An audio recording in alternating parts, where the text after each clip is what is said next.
তুমি জানো বাড়ির সবাই তোমার জন্য ওয়েট করে রয়েছে। সবাই তোমায় কত ভালোবাসবে।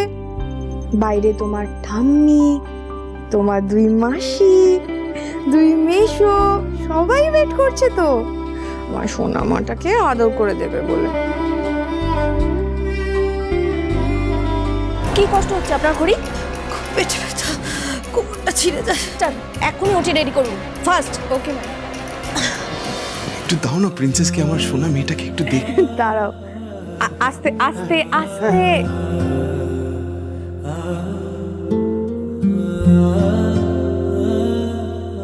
আজ তোর আসার খুশিতে সারা পরিবারের মেতে ওঠার কথা ছিল। জানিস তোর খড়িমাসি তোর জন্য কতক্ষণ বসে ওয়েট করেছে এখানে, কিন্তু তোকে দেখার আগেই হুট করে এমন একটা ঘটনা ঘটে গেল যে তুই প্লিজ সবটা ঠিক করে দে না সোনামা। মেয়েকে কিন্তু আমার মতন দেখতে হয়েছে। চোখটা দেখো আর গালগুলো পুরো আমার উপরে গেছে। বর্দি, তুই এখনই বুঝে গেলি কার মতো দেখতে হয়েছে? মোটেও তোর মতো দেখতে হয়নি রে বর্দি, একটু একটু করে আমাদের সবার মতো দেখতে হয়েছে। যেরকম কানটা আমার মতো, চোখগুলো রাহুলের মতো, গালগুলো তোর মতো, কিন্তু নাকটা খড়ির মতন। আচ্ছা খড়ি কই রে? মহারানী কোথায়? উনি তো বলেছিলেন সবার আগে এসে নাকি উনি সবচেয়ে বেশি আদর করবেন আমার ছোট্ট সোনাকে। তা কোথায়? ও আসছে না কেন? ও আসবে, পরে আসবে। আসলে টায়ার্ড হয়ে গেছে তো, ক্লান্ত হয়ে যাওয়া তো স্বাভাবিক। এই অবস্থাতে ও হসপিটালে এসছে, আর কিছুদিন পর তো ওরও।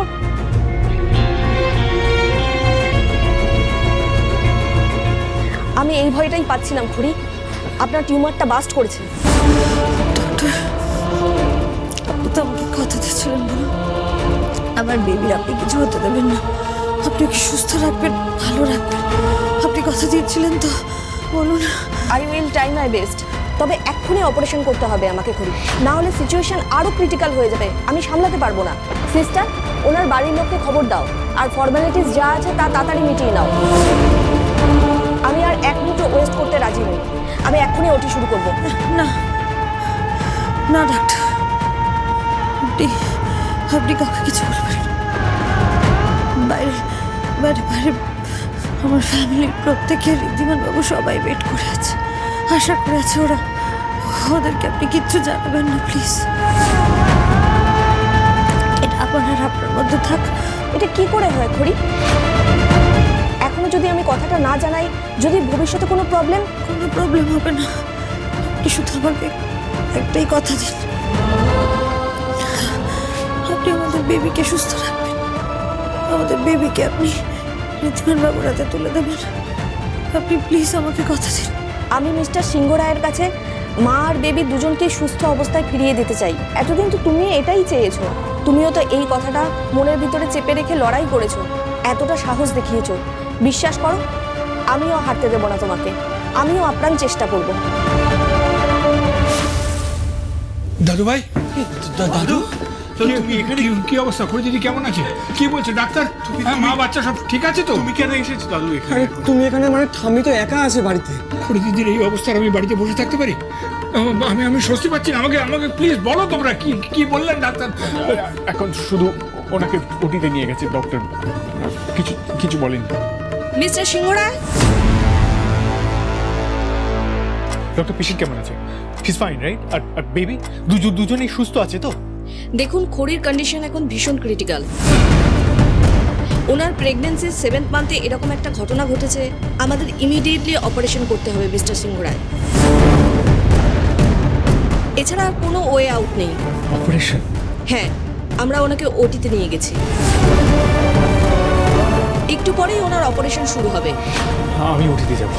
এটা যথেষ্ট ক্রিটিক্যাল একটা অপারেশন, নর্মাল ডেলিভারি নয়, তাই আমরা আপনাকে কিছুতেই ভেতরে অ্যালাউ করতে পারবো না। তাহলে প্লিজ কল দিন ডক্টর, আপনি খড়িকে সুস্থ করে তুলুন প্লিজ, বলুন, জাস্ট প্রমিস মি। আমি আপ্রাণ চেষ্টা করব, আপনারা একটু ধৈর্য ধরুন।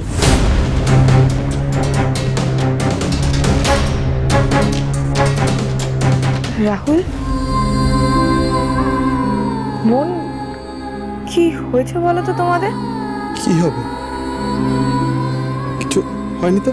আমার কেন মনে হচ্ছে তোমরা আমার থেকে কিছু লুকোচ্ছ। সব ঠিক আছে তো?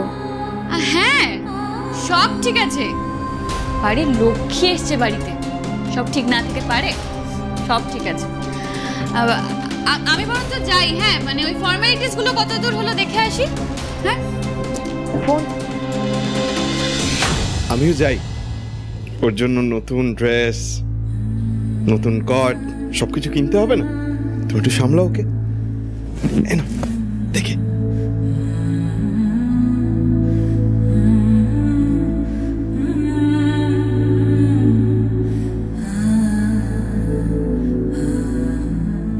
বাড়ির কেউই তো এখন আমার মেয়েকে দেখতে আসছে না, হয়েছেটা কি?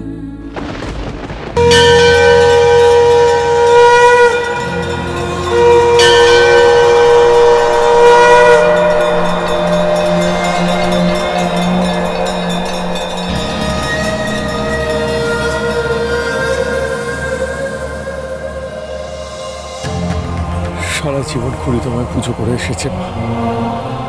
ছোটবেলা থেকে তোমার ঘট কুলো সরায় এঁকেছে, নিজের হাতের কাছে বারবার তোমায় নতুন রূপ দিয়েছে। তোমার অশ্বধাতুর মূর্তি করে নিজের জীবন বাজি রেখে আনতে গেছিল। আমি জানি মা, আজ তুমি তোমার মেয়েকে রক্ষা করবেই। উনি যে তোমাকে মা হিসেবে পুজো করে এসেছে, সন্তানের মতো সব দায়িত্ব পালন করেছে। তাই মা হয়ে খড়ির প্রতি, ওর সন্তানের প্রতি দায়িত্ব তোমাকে পালন করতে হবে মা।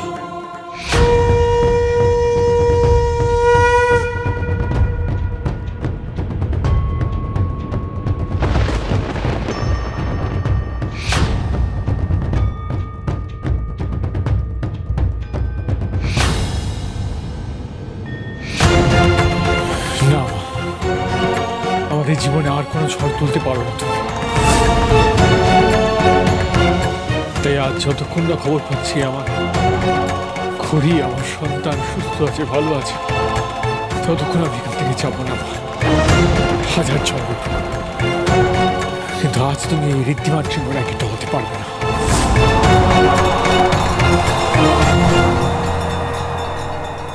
বাবা, ঋদ্ধিমান কোথায়? আসবে, আসবে, চলে আসবে। যেন বড় বৌমা, আমার দাদু ভাই আর খড়ি দিদির ভালোবাসা তো এত ঠুনকো নয়, এত দুর্বল নয়। ঋদ্ধির ভালোবাসা ঠিক খড়ি দিদিকে ফিরিয়ে আনবে। তুমি দেখো, ঠিক সুস্থ করে তুলবে ওকে। তাই যেন হয় বাবা, তাই যেন হয়। আমি তো ঈশ্বরের কাছে সেটাই প্রার্থনা করছি। সুস্থ করে তোলো আমার খড়িকে, আমার সন্তানের গায়ে যেন কোনো আঁচড়ও না লাগে। তুমি যদি শুধু ওই পাথরের মূর্তি হও, তাহলে হয়তো এই অন্যায়টা হতে দেবে। যদি না হও, তাহলে আমার খড়িকে, আমার সন্তানকে বাঁচিয়ে তুলবে, ওদের কোনো ক্ষতি হতে দেবে না তুমি। তুমি আজ অবধি খড়ির কোনো ইচ্ছে অপূর্ণ না করলে ওকে কোনোদিন ফেরাওনি। আজও সেটাই করো না, আশীর্বাদ করো যেন খড়ি, আমার সন্তান সুস্থ হয়ে বাড়ি ফেরে। সবটা ঠিক করে দাও। যা হবে মঙ্গলের জন্যই হবে বাবা। ওনার ওপরে আস্থা রাখো, দেখবে তাই হবে যা আগে থেকে ঠিক করা আছে। সব কিছু তো আগে থেকে ঠিক করা আছে। তুমি কিসের ইঙ্গিত দিলে মা? কি হতে চলেছে?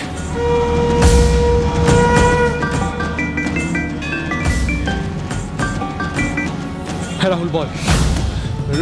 খড়ি ঠিক আছে আর বেবি সব ঠিক আছে তো? তুই তাড়াতাড়ি হসপিটালে আয়, একটা গুড নিউজ আছে।